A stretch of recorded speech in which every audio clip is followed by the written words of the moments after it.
Alô pessoal, sejam todos muito bem-vindos a mais um vídeo do Clube FI.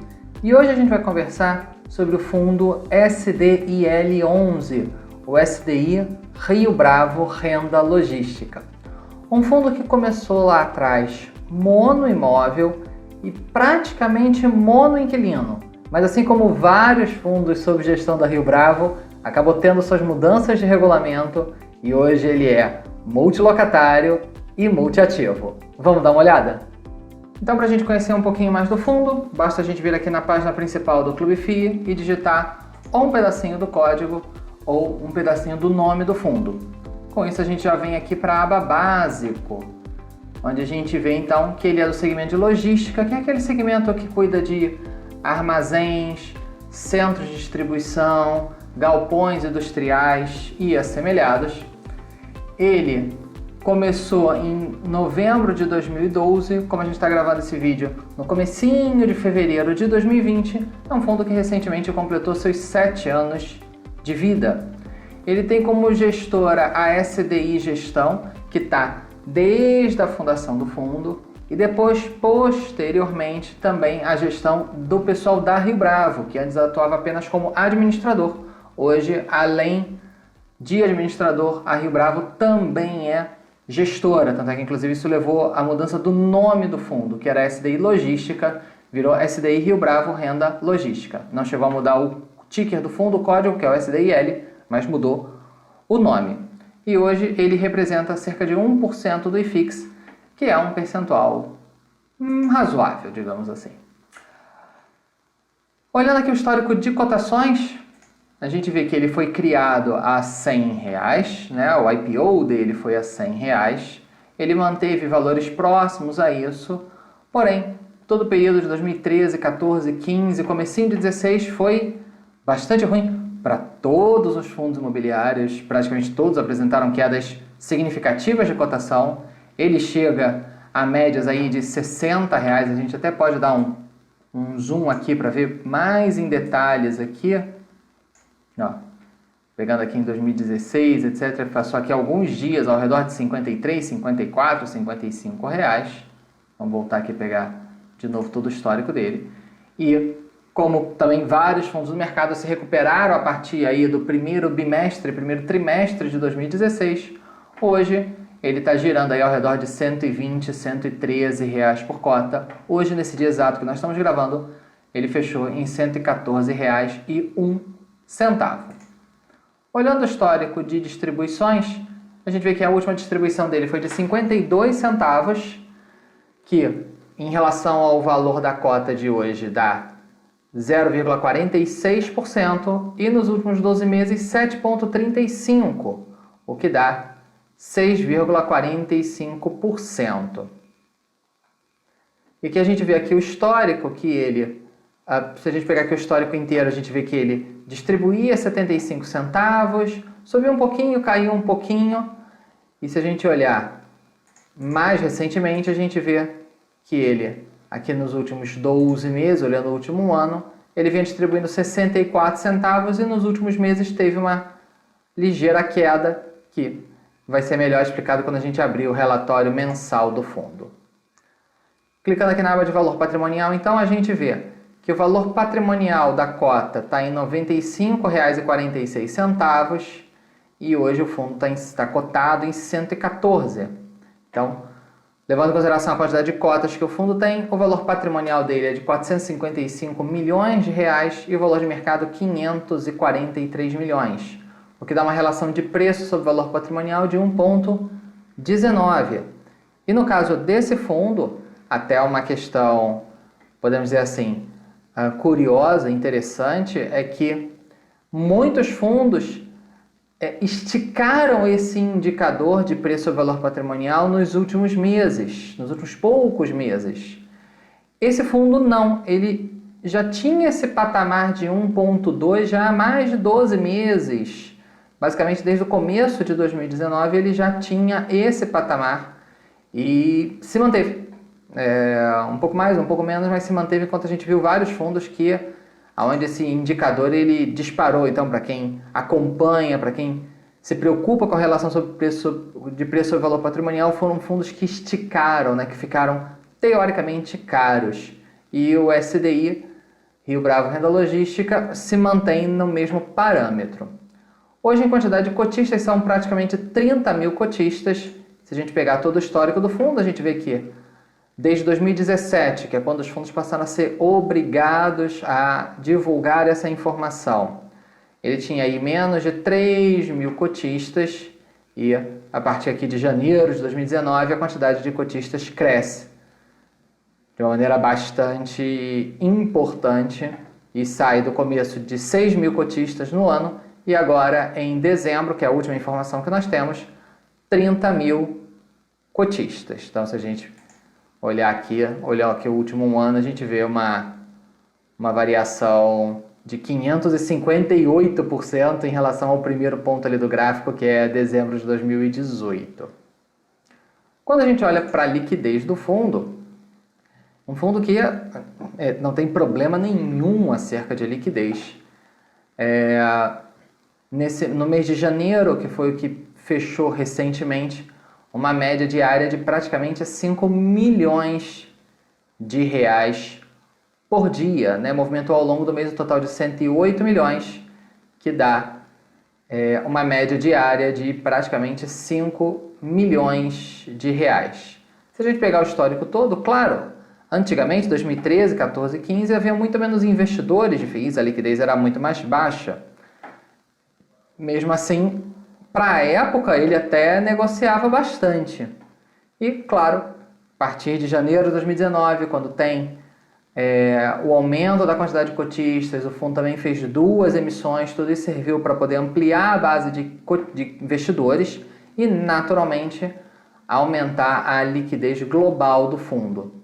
Se a gente olhar aqui, podemos descartar fevereiro, porque a gente está gravando esse vídeo bem no comecinho, então as estatísticas ainda são bem preliminares, mas se a gente olhar, a gente vê que ele já, desde pelo menos março de 2019, já negocia aí 2 milhões, chegando a 5 milhões mais recentemente por dia. E eu gosto muito de olhar a quantidade de negociações, que eu acho que ela dá uma visão melhor para o cliente de varejo, né? A gente vê vários meses aqui negociando acima de 20 mil, né? Fechando acima de 20 mil negociações por mês, ou seja, mais de 1.000 negócios por dia, o que é uma liquidez enorme, não tem... nenhum investidor vai ter muito problema com isso. Cabe ressaltar que a Rio Bravo, ela tem parceria com o Clube FIA no Espaço RI. O que é o Espaço RI?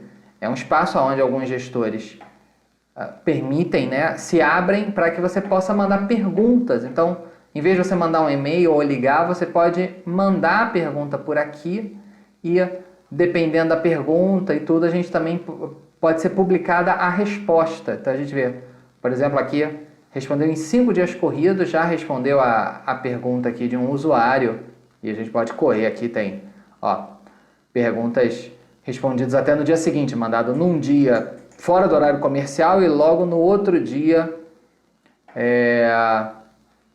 já pela manhã, já tinha a resposta. Então, para quem é assinante do Clube FII, pode utilizar esse espaço para se comunicar diretamente com o pessoal da Rio Bravo.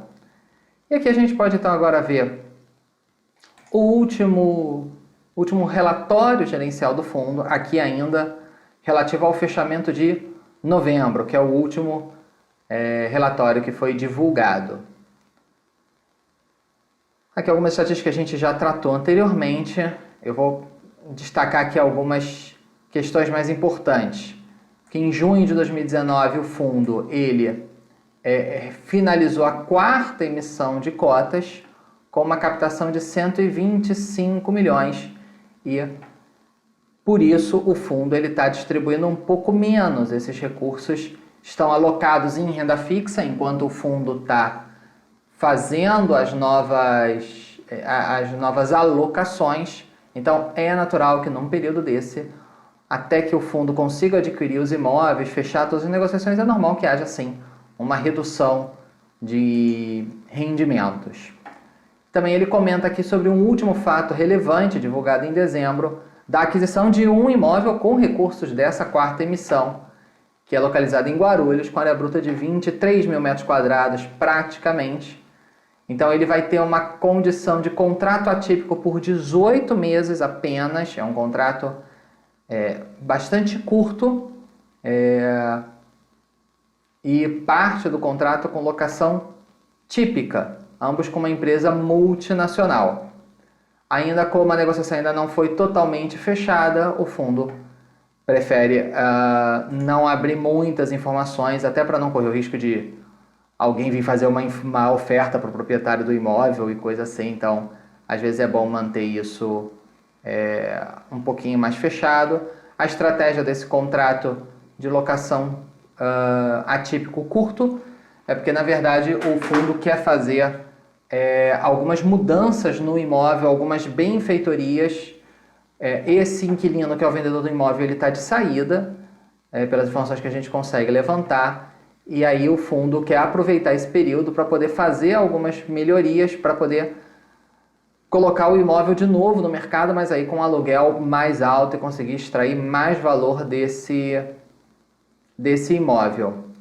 No que tange a vacância, ele mostra que tanto a vacância do Rio de Janeiro quanto de São Paulo, que é onde ele tem operações, a gente vê São Paulo caindo aqui gradativamente, aqui sempre mostrando imóveis industriais, né, da categoria A+, ou seja, os imóveis de melhor padrão construtivo, e a vacância no Rio de Janeiro aí flutuando aí entre 25% e 28% de maneira razoavelmente estável.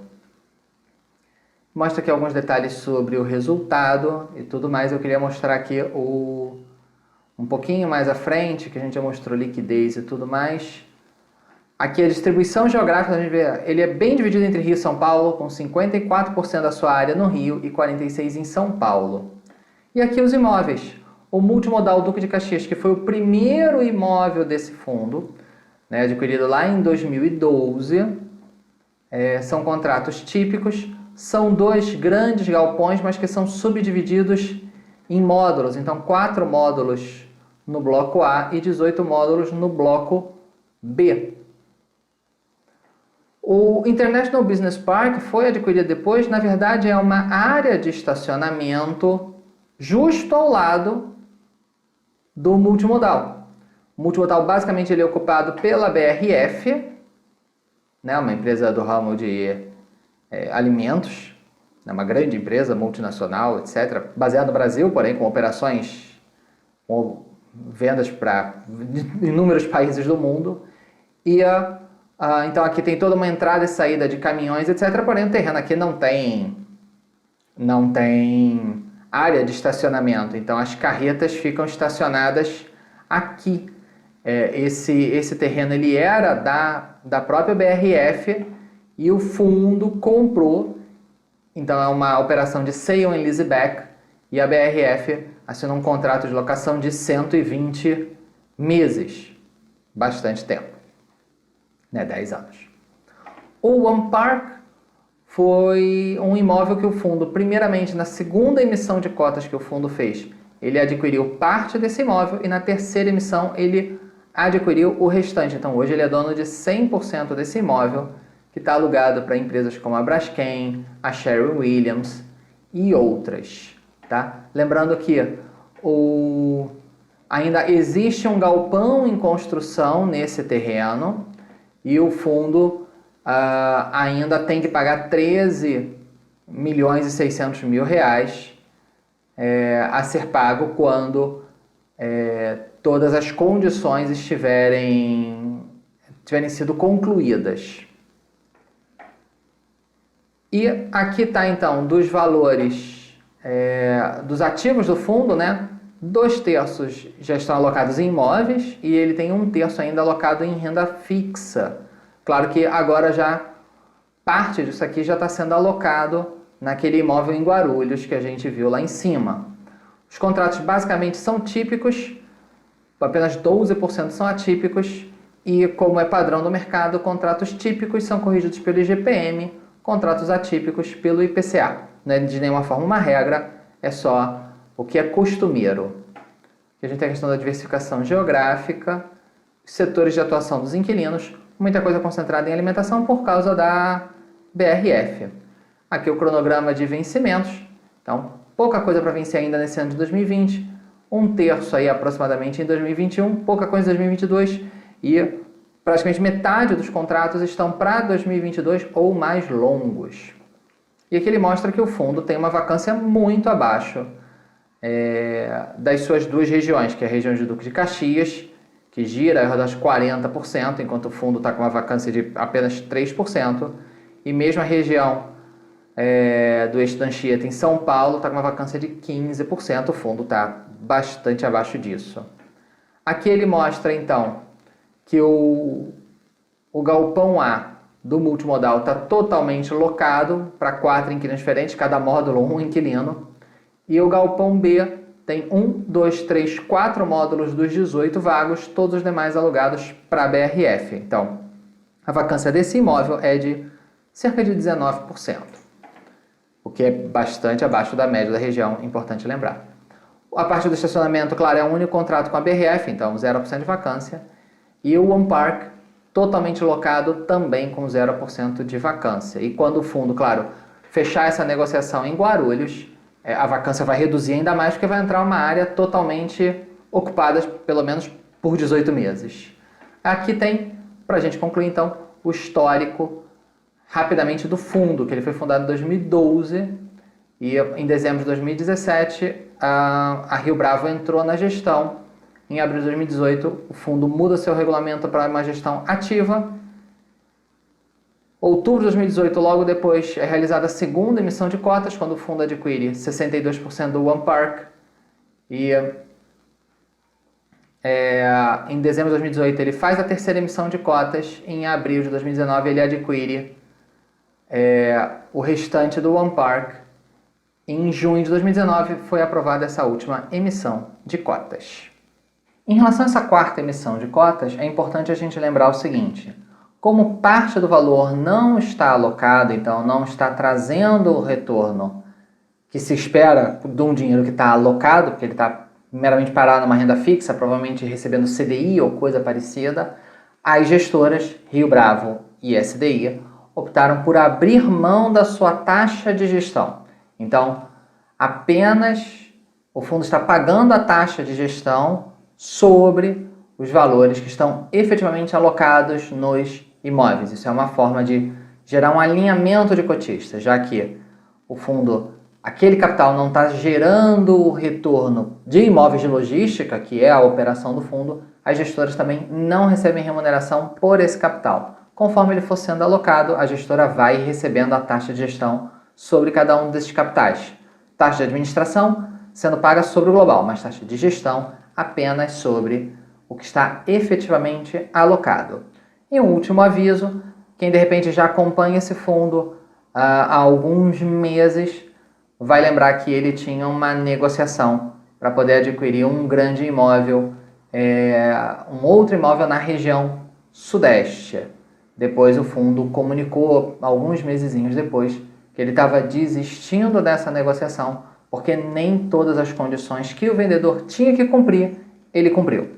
Então, a SDI e a Rio Bravo optaram então por desistir da negociação. Claro, como a negociação não foi concluída, não foi nem publicado aonde era o imóvel ou todos os detalhes dos contratos, etc., mas lendo os fatos relevantes de 2019, dá para ver o início dessa negociação e mês depois quando ela foi abortada. Até por isso também o fundo acabou permanecendo com o dinheiro em caixa um pouco mais de tempo do que era previsto, porque essa negociação acabou não frutificando. E claro, as gestoras estão correndo atrás de outros imóveis e tudo mais, como esse em Guarulhos, e mesmo assim o fundo ainda vai ter outras negociações para acontecer para poder alocar esse recurso. Enquanto não acontece, as gestoras também não recebem a remuneração por esse recurso.